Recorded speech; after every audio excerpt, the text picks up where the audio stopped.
Life doesn't stop when the workday ends. On True HR Beyond the Office, Shannon Clark Johnston tackles topics that affect our lives in and out of the workplace, with conversations on mental health, reinvention, self-empowerment, and more. We share actionable insights to inspire meaningful growth. Join us for candid insights and guidance to help you build resilience, create balance, and thrive with confidence in all areas of your life.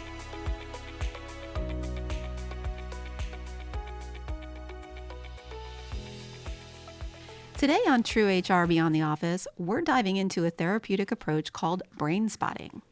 This is a technique that taps into the brain in ways that traditional talk therapy can't reach. Today's conversation will focus on what Brainspotting is, how it works, and the powerful ways it can help address deep-seated issues by targeting the brain's limbic system. We'll explore how this technique can transform mental health and the types of challenges it's particularly effective at addressing. And joining us today to provide insight on this topic is Hannah Heyman, a licensed professional counselor and certified brainspotting practitioner. With a background in clinical mental health and a passion for integrative root cause approaches, Hannah uses brainspotting to support clients in overcoming subconscious barriers to wellness.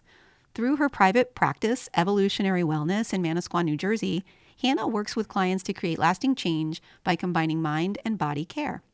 So let's dive in with Hannah and discover how brainspotting can be a transformative path to mental wellness. Welcome, Hannah.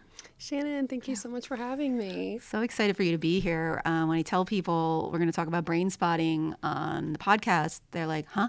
Yeah. What are you talking about? Yeah, that's a pretty common response. Yeah. It's really not as well known yet. You know, it's only kind of been around for 20-ish years, which in the wellness health field, that's considered a baby. So I feel like part of my work is still about bringing awareness to it, letting people know what it is, where they can find a practitioner if they're interested in it. So I'm excited to be here. Definitely. No, and I think it's, it certainly has its success stories, which I know you're going to share.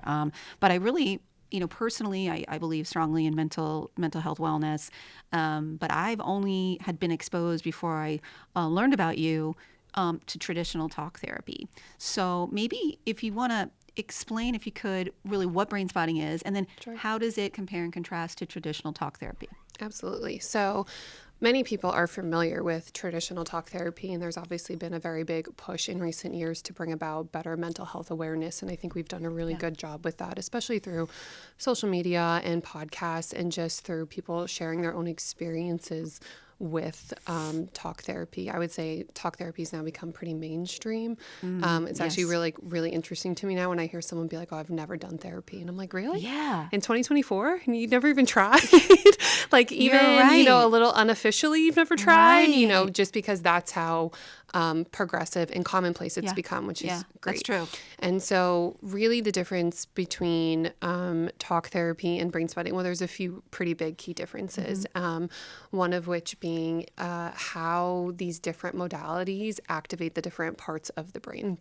And so I actually have. I see you brought your brain today. I brought my brain today. We brought it. For those of you just listening. It came in a bag. For those of you just listening, Hannah has a brain in her head, and she also has one in her hand right now that she has brought to share with us how this works. We're dual-brained today. Yes. So if you're only listening audio, this might be a great time to turn on the video just to kind of understand what I'm talking about. So talk therapy, through a lot of advances in neuroscience and with research that we've done, what we have found is that talk therapy only is activating a part of the brain that's called the neocortex. It's kind of like this big part up here, the bumpy part. Is that the front? Yep, it's kind of like the front of the brain. Well, it's like this kind of like front part that also like comes like all the way back. Like this whole thing is kind of considered like the neocortex. Okay. And your neocortex is known as your rational and your thinking brain. So it's the part of your brain that gets you through your entire day. It's the part of your brain that has scheduled your podcast episodes for you. It's told you what time you need to leave the house to be here, when to get the kids to practice on time, like all of these different things. It's the part of the brain that most people are living in on a day-to-day basis because it works with very concrete things and concrete problems of how,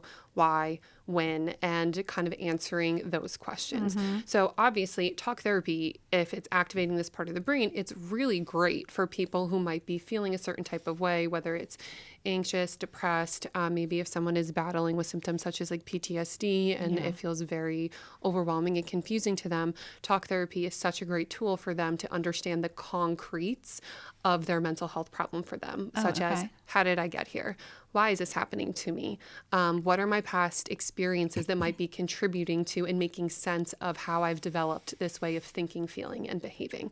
And so talk therapy is an excellent tool for all of that. Is that like the logic part of it? Yeah, the logic. So, yeah, absolutely. You got it. It's like the logic, rational part of the brain. So talk therapy activates that part of the brain. But through advances in neuroscience and research, what we have found is that when someone is dealing with feelings and emotions, if we were to hook up electrodes to their brain, as they talked about that, only the neocortex lights up, but where the brain stores feelings and emotions is in this part of the brain, which is known as the limbic part of the brain. Oh, interesting. And so it's a little deeper inside. Yeah, it's a little bit deeper. So for those that don't have a video available to us, think about if you're looking at a side profile of a brain, it's kind of like the middle part. I say it's the part where everything starts to look interesting. Yeah. There's a lot of swirls. There's a lot of different elements to it there. And it's interesting because it's like emotions are deep, right? So it's a little deeper in the brain. Like you have to kind of get to them. 100%. Okay. So what we have found is that rightly so, the brain is accurately storing somebody's emotional experiences for them in the part of the brain that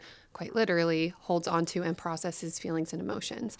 The problem that we have found with talk therapy is that, unfortunately, talk therapy cannot activate the limbic part of the brain. So meaning despite someone talking about feelings and emotions in a talk therapy session, it's not actually lighting up the part of the brain that's holding on to those feelings and emotions for them. And so what we have found is that we needed a different way to access that part of the brain. And so through another form of therapy that was called eye movement desensitization and reprocessing, otherwise known as EMDR. I knew you had an abbreviation. Yes. Oh, no. I always have an IMDR. abbreviation. Okay. Yeah. I always say the mental health field thrives on abbreviations. People just throw them out all the time. So through EMDR therapy, we actually started to understand this insight that our eyes actually have a direct connection to a spot in the brain that allows for deeper healing and processing. And so what Brainspotting has done is it's take the core tenets of EMDR, which is our eyes and the utilization of our eyes can connect to a deeper spot in our brain to bring about greater healing. And Brainspotting kind of expanded on that. And so where EMDR uses eye movement and bilateral stimulation to activate deeper healing, Brainspotting uses eye placement. And so what they have found is that through sustained attention on a specific spot, we can hold our eyes up and to the left, over to the right, down into the center. And what it's doing is it's actually connecting to that spot in our limbic brain that's holding on to some part or all of an issue for us. And so in a Brainspotting session, we are not just working with someone's thoughts and emotions, we're also working with their physical body. So going back to my brain real quick. So if you draw a straight line out from the limbic part of the brain, this is where your eyes are. So there's quite literally direct blood vessels, tendons, neurons, and connections. And there's actually muscles, very small muscles in the eye that are directly connected to controlling this part of the brain as well. Oh, wow. And so in a Brainspotting session, like I said, it's not just accessing the feelings and emotions that are here. So new information gets sent up to the neocortex, meaning people start to have different connections and understandings about their feelings. But at the same time, emotion is also being sent down the brain stem into the spinal cord, which obviously houses our nervous system. And so Brainspotting incorporates thoughts and emotions, but also the physical body into the session. Sometimes this is known as somatic processing in the mental health world. And so it's really a much more, obviously I'm biased, but it's a much more comprehensive intervention of helping people achieve what's going on for them, because we understand now in Brainspotting so much of what's actually hurting and plaguing people is subconscious. And even people who have done years of talk therapy or different types of treatment, I've had them come into my office and be like, I've done everything and I'm still not better. Right. And so then we do a Brainspotting or a few Brainspotting sessions and things start to actually become much more clear for them as to what's going on and how it all connects for them. So it's thank you for bringing your brain, because Absolutely. it does actually really help to illustrate the connection to the eyes. And what I find really interesting, I have a number of things, but we always talk about the mind-body connection, but you're actually, when you talk about the emotions and then messaging being driven down the spinal cord, I mean, that to me is fascinating, because there is a real legitimate, it's not in people's minds necessarily. It's like sometimes if you're depressed or you're stressed and you get a cold or you get I mean, are we talking about that same kind of connection there? Absolutely. So many people, and it's become really a pioneer in the mental health field, it's a book called The Body Keeps the Score. And that book was really kind of the first of its kind that opened up this door to understanding really about emotions are not just these vague things that affect us. Right. Our body is actually responding to and holding on to our emotions. And so when people are going through traumatic situations, times of childhood neglect, abandonment, any childhood trauma issues, on top of obviously anyone who's just gone through anything that they felt like has affected them in some sort of way. If it's not processed in a meaningful way, the body will start to hold on to those emotions. And because our body's physically holding on to the emotions for us, our brain is then responding to them and vice versa. If our Right. brain is holding on to things as well, our body is also going to respond to it. And I believe it's why we see so much of a rise now in chronic pain issues, but also things Yeah. like autoimmune disorders and stuff like that. If you look at the research around a lot of them, there's such a large connection between unresolved traumatic and or impactful events for people and the fact that they are dealing with what seems to simply be physical symptoms. Right. Oh, it's so interesting. Well, so now to get at these emotions, you said that we use eye movements and that you're focusing your eyes. Tell me a little bit about what a typical brain spotting session would be like to give people a sense of what they would experience if they did that. Sure. So I think it's important to note, I've thrown around a few words already like trauma and impactful and stuff, but it's important to know, unlike some other modalities of therapy and some other somatic practices, you can brain spot on anything in the world. And so what we have found and what we have discovered is there is certain neural networking that's connected to pain for us, right? And so meaning when we have gone through something that's been identified as painful, emotional, or upsetting for us, there's been a certain neural networking that's been put in place that has helped us survive, adapt, and be able to still function after that event. And so what brain spotting has identified is if we can tap into the neural networking of things that have gone wrong for us, we can also tap into the neural networking of things that we feel like are going right for us. And so you can brain spot on anything in the world. It doesn't necessarily have to be what you think is wrong, bad, or not going right in your life. So, Well, and didn't it start with folks who were experiencing PTSD and really like serious issues that they couldn't get past? Is that So how- actually, brain spotting started with Dr. David Grand, who is the inventor of brain spotting, and he still practices and gives trainings. It's like absolutely wow. remarkable. Yeah, I've actually been able to do a training with him, which was, neat. it's really cool.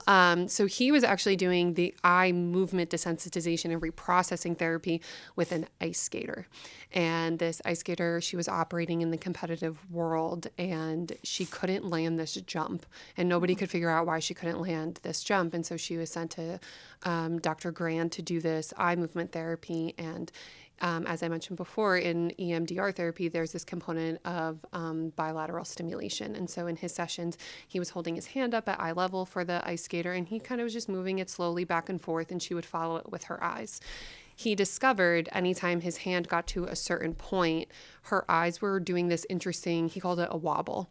And he thought that was very curious. And so he asked the ice skater, with your permission, can I just hold my hand here? We're going to stop moving the eyes. Can I just hold my finger here? You will look at it and let's just see what happens for a few minutes. And so as he did that, all of these things started tumbling out of her, of past negative experiences at the ice rink and all these things with her family that I think it was about 3 months of EMDR therapy had not brought up for her. Wow. And so he just found that fascinating. And he was like, oh, interesting.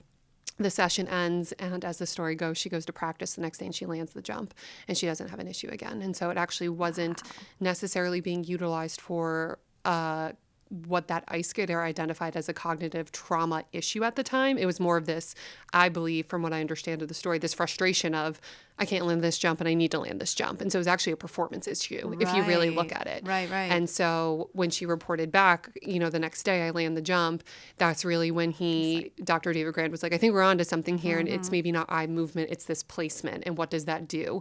And so that's really how brain spotting was discovered. And it's still really very effective at helping athletes overcome issues and or helping high achieving individuals overcome whatever mental blocks that they feel like is prohibiting them from achieving their goals. So would you say is it primarily used for that purpose? Is it primarily used for like more traumatic issues, or does it just vary? Yeah, I think it depends on who the practitioners that you're going to. You know, everyone in the mental health field kind of has this sort of idea of working with a niche these days. And so I definitely know some therapists, like they only work with eating disorders, or they only work with individuals struggling with OCD, or individuals who are struggling with PTSD. And so it kind of just depends, but it has been proven to be effective at helping pretty much anything. Yeah. And that's what's really cool about it. So it's more just about finding the therapist who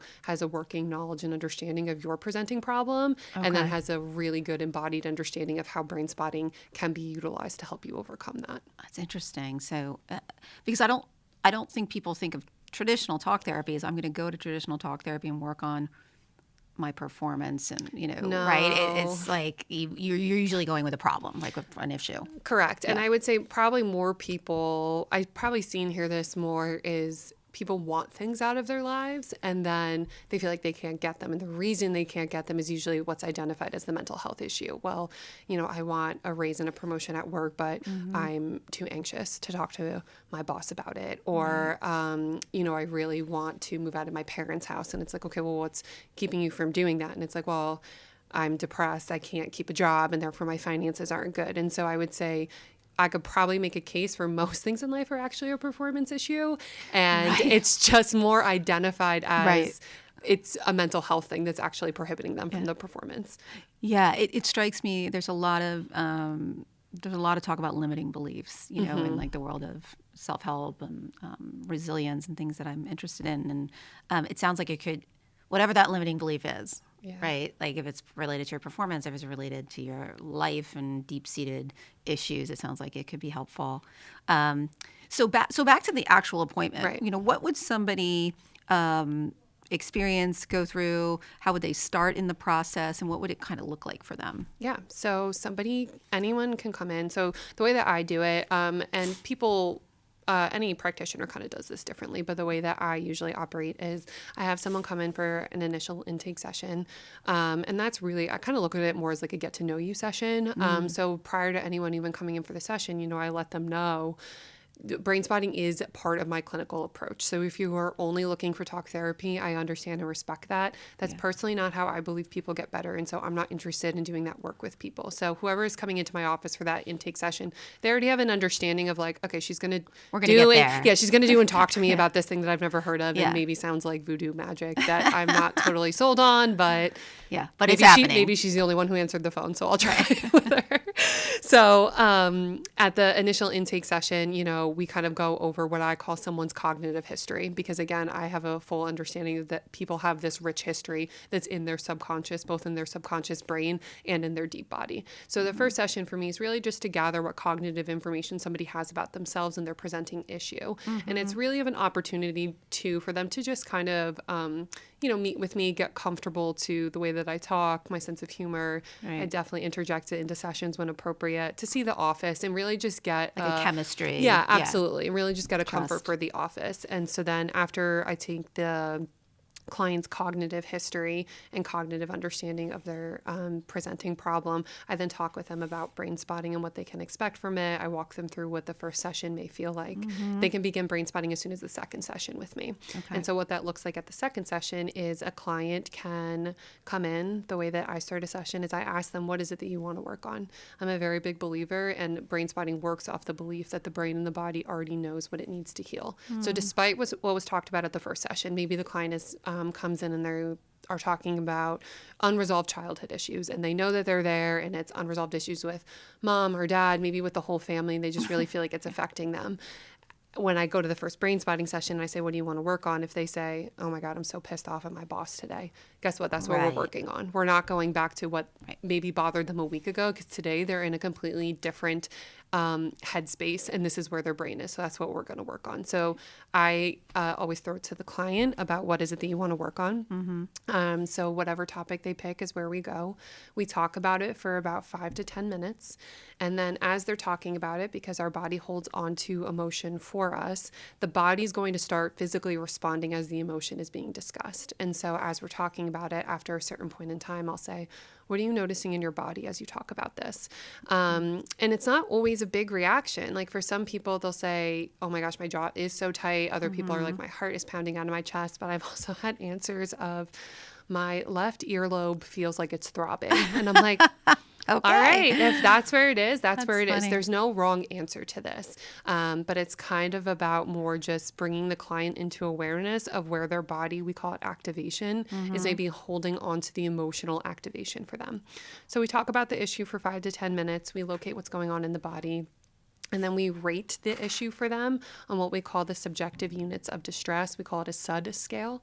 And so that's a scale of 0 to 10. So after we locate what's going on in the body, I'll say, okay, and as you're sitting here thinking about this, the emotion around it coupled with the physical sensation about it, how intense is it for you on a scale of 0 to 10? 0 is low, 10 is high. Whatever number they give is fine. And there's a lot of information that you can get out of how somebody rates an issue for themselves as well. It's really interesting. So talk about it for 5 to 10 minutes, locate what's going on in the body, rate it, and then I use, we have pointers. We don't always use them in Brainspotting, but I like to use them for a first session. And so I pull out this pointer, and I usually, we call them frameworks. We have all these different frameworks that we can use to find the brain spot. But for the first session, I usually hold the pointer up at eye level for them, and I just slowly, very, very, very, very slowly pull it across their field of vision to look for a brain spot. And again, the term brain spot really just means where your eyes need to be placed to connect to the spot in your limbic brain that's maybe holding on to this issue that we just talked about and that we just located the activation in the body. So I hold the pointer up at eye level. I slowly pull it across their field of vision. And what I'm looking for when I'm doing that is the body sends, we call them visceral reactions, or sometimes we call them subconscious reactions. So it's things that the client isn't aware of, that the body is doing, that lets me know, okay, when the eyes were placed right there, we might be on a spot. Sometimes the clients who have already done extensive work, they have a really good attunement with their bodies, and they'll be able to say, oh my gosh, here, my heartbeat's really picking up. I feel a sense of dread here. I feel nauseous over there. But for some clients, especially clients who have been through high rates of trauma, they experience a protective factor, what's called disassociation. And so for people who are struggling with disassociation, they're not going to feel anything in their body. And that's really a protective factor that their brain put in place, because at some point in time, their suffering was so intense that their brain was like, well, we can't feel it, or we're not gonna make it. So for some people, they're not going to feel anything when I'm pulling the pointer across their field of vision, and that's okay, because I'm tuning into, like I said, these subconscious signs that the body's doing. It might be very rapid blinking. It can be swallowing. It might be twitching. So you're observing them as well. I'm observing it. And how is that used? Like if they go through a session with you and they're like, I really didn't feel anything, but you saw things, how does that come up? Yeah, so I just usually, so I always give the option. I'm like, listen, if you feel anything at any point in time, you can let me know. But if not, I say, don't worry about it. I'm still going to be able to find a spot, and we'll still be able to explore potentially what's happening for you. And so it's really about, in Brainspotting, we really believe that if a client wants to do Brainspotting, it's our job as the Brainspotting practitioner to make the session accessible to them. And so it's not about determining if they're quote unquote ready or not. It's more about what do they need in order to be able to sink into this intervention. And so if someone's like, I didn't feel anything, I'm like, that's not a problem. I noticed something a little curious over here. So if you're open to it, let's start over here and let's just see what happens. Okay. And so that's usually how I do it. And then once we find the brain spot, the client just keeps their eyes focused on the top of the pointer the entire time. And then it's really interesting. We just kind of see and notice what happens. And so since we're going into somebody's subconscious, and since we're going into parts of the brain that, quite frankly, they don't know what exists there for them, and neither do I. We operate on the principle of uncertainty and Brainspotting of, I don't know what exists there for you, and neither do you, but I'm going to be here for you as this comes up. And for a lot of people, this whole notion, it almost sounds scary. Like everyone's like, oh my gosh, what do you think is going to come up for me? And I'm like, well, I have no idea, but the brain's whole job has been to protect you your entire life. And so just because we go into a Brainspotting session and we've created this environment of openness to healing and openness to maybe some difficult things to come to the surface. In a Brainspotting session, it's not as if the floodgates are going to open and all of a sudden all your darkest secrets that you've never dealt with are going to come flooding in. It's really more gentle than that. And so what we experience in the brain spotting session is we call it focused mindfulness. And so as the client's on the dot, they're just going to notice what's happening in their thoughts and their emotions. They might be thinking about the issue that they originally brought in, or their brain might take them in a completely different direction. And that's okay. We just accept that and we go with it. And so we allow them to mindfully process their thoughts, their emotions, and the physical sensations in their body.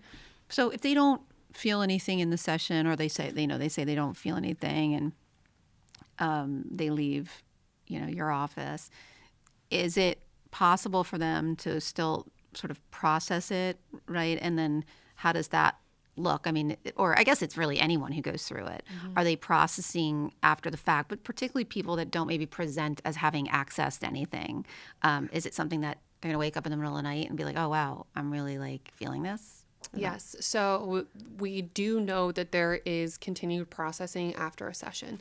So we usually say about 48 hours after a brain spotting session, you're still processing. And so it has happened, not super frequently, but it does happen that people in the session are like, I don't get it. Yeah. I don't feel anything. Nothing's happening, and that's totally fine. And there's no judgment in that. I'll always just say okay, notice that, notice what it feels like to be engaging in this, maybe to have doubt, it's hard to focus, whatever the case may be. And then after the session, they've said, it was really weird because nothing felt like it was happening, but then I noticed I didn't really have any anxiety the next day. And I'm like, oh, interesting, and so we actually do believe in brain spotting that the healing isn't necessarily done in the session. It's actually what's happening outside of the session. Yeah, and so it's definitely possible. It's interesting too, because it's sort of, I don't know if people have not ever heard of brain spotting. They probably have no idea what to expect. But I think there's some thought process, and you kind of alluded to it, where people were like, okay, what's going to happen? Is it just going to happen? Yeah. But the goal also is what? I mean, to lower the temperature on the emotion? Is it to, obviously not to necessarily forget the event? I mean, where is it they need to go anyway? So the goal of brain spotting is to bring the brain and the body from a place of dysregulation to regulation. And that's really what we're looking to do here. And we're looking to do it over time. It's not just about, making them feel better. Obviously, we can't make anyone forget what's happened to them. That's never going to be the case. That would be healthy, probably, if we're just forgetting large chunks of our lives. Exactly. Yeah. Exactly. Probably not for the best. Yeah. But what the visual, or kind of what I like to explain this to clients is right now, if you have something like a memory, an experience, a relationship, and the emotional intensity around it is like a dial, and it's turned up to 10, and it's up at 10 all the time, and you can't even think about it without crying, or you can't even talk about it without wanting to fly into a rage blackout. What we can do with brain spotting is kind of take that dial and turn it down. You're never going to forget it. You're never going to forget if you had parents who didn't care about you, who didn't meet your emotional needs. You're never going to forget if you had a career-ending injury on the football field. It's just not possible. It's part of your story. It's part of who's made you who you are. But it's about taking those experiences and those emotional experiences that the brain and the body is holding on to, that it is still so widely tense around and turned up around, activated around. And it's just about turning down that activation to bring about better homeostasis in the brain and in the body. And then obviously the product of that should be you're able to live your life with less anxiety around those issues, and then therefore maybe, again, going back to limiting beliefs, maybe you don't have, it's not quite as intense. Or, absolutely. Yeah. It doesn't feel like it's occupying you maybe as much as your space. You know what I mean? Right. Or if you've healed the emotions around maybe your childhood issues that were subconsciously leading to attachment issues. Maybe it opens up the door for you for dating and finding a fulfilling partner. Right. Or yes, if your issue was over self-limiting beliefs and this really big negative narrative about yourself that you've had in your head your whole life, maybe it's about figuring out where that came from, who it came from, and figuring out how to change the voice inside your head authentically, not just about kind of the self-talk of that sometimes can feel superficial. Sometimes it really works, for people with mantras or affirmations. But oftentimes what I hear, especially from my clients, is, I say these things to myself all the time, but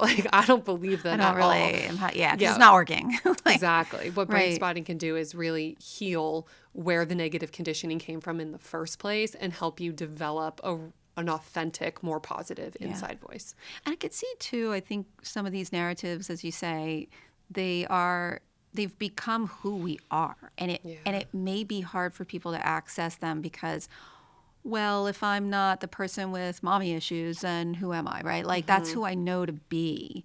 Do you find that certain issues or certain types of people, meaning like maybe their relative openness to it, find it more difficult to access the change? I wouldn't say I haven't. I wouldn't say there's been like a pattern with a specific issue, but there's always clients who have more comfort in their dysfunction and the thought of getting better for them, despite the fact that there is a part of them that really, really wants it. There's also a part of them that's really scared of what that's going to require of them. Right. And so there has been a few cases where people have done brain spotting, they like it, they're starting to feel better, and then all of a sudden I don't really hear from them again. And that could be for a lot of different reasons. But for some clients I have recognized, I think they're afraid to get better because having this issue, having this identity, having this negative narrative attached to them, that has been their identity. And if they quote unquote lose that identity, well, now who am I? Right. And so it's a real thing. And their whole world's built around it. Absolutely. You know? Absolutely. So it is a real hurdle and a real barrier for some people getting better that they're very afraid of who they are if they no longer have this attached to them. Yeah. So in terms of access to brain spotting, and you said it's relatively new, I think you mentioned that it's more popular in some areas than others in the U.S. anyway. Where is that, and why do you think that is? So just from my casual observation, I have no data on this, but just from my casual observation, it's really big on the West Coast. Very big in California, very big in Colorado. I've actually been at some trainings where there have been a number of practitioners from Alaska, which was also very interesting. Very interesting. I don't feel, and someone could potentially listen to this and be like, you're wrong. There's so many practitioners on the East Coast. It doesn't feel as big here. I've tried to do a lot of networking in New Jersey with other brain spotting practitioners, and I've really only come up with a handful that really seemed to believe in it, found it authentic, and were actively utilizing it as a big part of their practice. I would consider myself more to be a brain spotting practitioner almost than a licensed professional counselor these days. And what I have found is that there is a big difference between brain spotting practitioners and counselors who sometimes use brain spotting. It's a really big difference. And so I've tried to authentically network with other true practitioners who they have an embodied understanding of the intervention, and they're using it pretty much as like their bread and butter. Right. They engage in ongoing trainings. And so unfortunately in New Jersey, I've only found a handful of that. And I think the only reason this is so surprising to me is because I believe Dr. David Grand, who again founded this, he lives in New York. And so I would have thought it would have been much bigger on the East Coast, but accessibility to in-person trainings on the East Coast doesn't really seem to be that big. A lot of trainings are virtual now, so you can participate anyway, but I prefer things in person. And so there just doesn't seem to be as much of it over here. Do you think it's like this sort of reliance on traditional medicine in general, traditional therapies in the Northeast? Yeah, it definitely can be. I also just think with the progressive conversation around mental health, I also just think it's becoming a really overwhelming conversation for so many people. I think it's very overwhelming for a lot of people to navigate talk therapy, medication, no medication. Why are some people telling me I need to also take herbs and supplements? Why are some people also telling me I need to participate in yoga and meditation? And why are some people telling me, I also need to potentially go on a psilocybin retreat? I think it's just become like such... It's gone the other way. It's gone, We didn't talk about it, and now it's like there's 9 million treatments. Yes, and now everything's good for your mental health. Right. You know what I mean? And so I think it's just a busy conversation. I think it's almost like a sensory overload conversation. And I would say in the Northeast in particular, again, this is pretty much the only place I've ever lived, so this might not be accurate, but the Northeast is also just very, very busy. We wear it as a badge of honor to be going from 5 a.m. to 11 p.m. And so I think people just don't have time. Yeah. I think they don't have time to necessarily always sort through what's going to be best or not. And I would say most people, they reach a point of desperation or immediate need, and so they'll just take whatever comes there. first. Yeah, but it's funny because my understanding is brain spotting is a bit more goal oriented, and you sort of have this plan to get at certain things that you want. You might have that plan in traditional talk therapy, but my experience in traditional talk therapy has been like you could just go on and on for years and just like be talking about the same thing, right, over and over again. Whereas I don't necessarily think, and you tell me if I'm wrong, that's the same goal of brain spotting. It's not my goal with brain spotting, and I'm very honest with clients. My goal is for counseling to end. I don't necessarily want you to be here for years. Mm-hmm. That being said, I do have some clients that that have been with me for years, but it's fully out of their choice. It's not because I'm saying like, wow, we still have all this stuff to work through. A lot of work to do. Yeah, no, it's definitely not like that. So brain spotting can work significantly faster than traditional talk therapy, meaning people don't have to engage in services for as long as what some people feel like they need to do with talk therapy, because again, we're completely bypassing the neocortex and we're kind of dropping into what I would call the heart of the matter, where a lot of the answers can lie for someone. That being said, there's a lot of people who have sustained significant amounts of suffering, and it's not going to be resolved even with 4 or 5 brain spotting sessions. Can they feel progress in that time frame? Absolutely. But is it going to fix and patch up all of it for them? No. And so it's still a very tailored approach to what a person needs. It can, like I said, it can work faster than traditional talk therapy. It oftentimes does. I don't see clients engaging in services for nearly as long, because they do get to a point where they're like, I feel pretty good. I feel pretty good, or I feel like I've gotten what I need for this season in my life. Maybe I'll circle back to address some other things at another time. But I would say a lot of people do terminate services because they actually feel as if they're in an okay spot and they don't need to anymore. That's exciting. Yeah. I mean, I think it's maybe goal oriented isn't the right word, but it's almost like, okay, we're going to do this activity, which is looking at your stick or whatever it is you're doing. And then it feels like you're doing something, I think, more active and more participatory than talk therapy. Even though you're talking in talk therapy, I don't know, there's just something about it that I think is appealing and could be appealing to other people, where you're really you're doing this exercise or activity, whatever you want to call it, to get to that next step for yourself. Yeah, I think a lot of people are engaging in talk therapy and they really do think they're doing work, right? Like they're really trying to come up with answers and solutions and reasons and all of that. And unfortunately, we've just found that that's not what brings healing. And so what brain spotting really does, it just allows the opportunity to go a little bit deeper and to tackle these things in a little bit more of an authentic way that's going to make sense to their brain and their body in order for healing to become accessible. And so I would say, like, a lot of people are engaging in therapy and they think I'm doing it, and I'm doing it, and I'm doing everything I say, and I am the star talk therapy student, and yet I don't really feel better. And so for anyone, but for those people in particular, they might resonate with this messaging of brain spotting a little bit more, especially, like I said, understanding the science behind it, and especially the fact that they can talk about it. But the truth of the matter is that we need to feel our emotions in order for there to be healing. And we need to get to the part of the brain that's actually holding on to all of this for us. Yeah.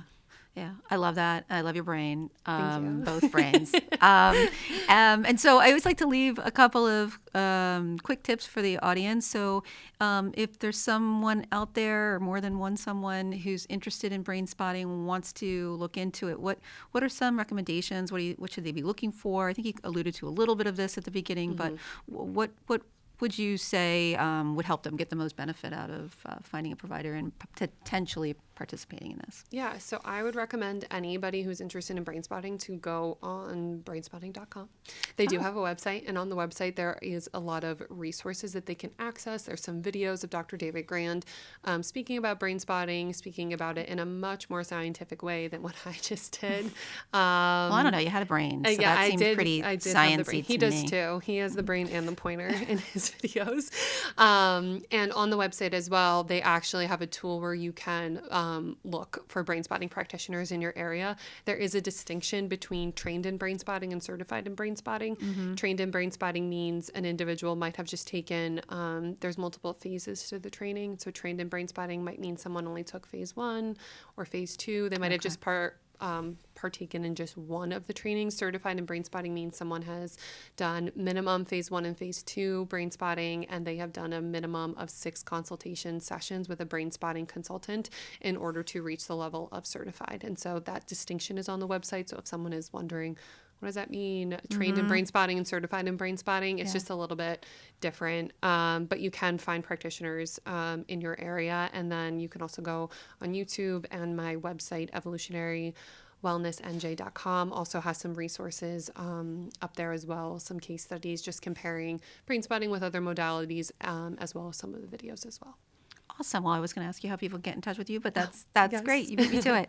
Wonderful. Well, this is really fascinating. Loved learning more about it. Loved that you explained it with your brain, both brains. It was really fun. Thank you so much for joining us and sharing this today. Hopefully it, will generate some interest and help a few people looking for something different. Yeah. Thank you so much. I had a blast. Thanks.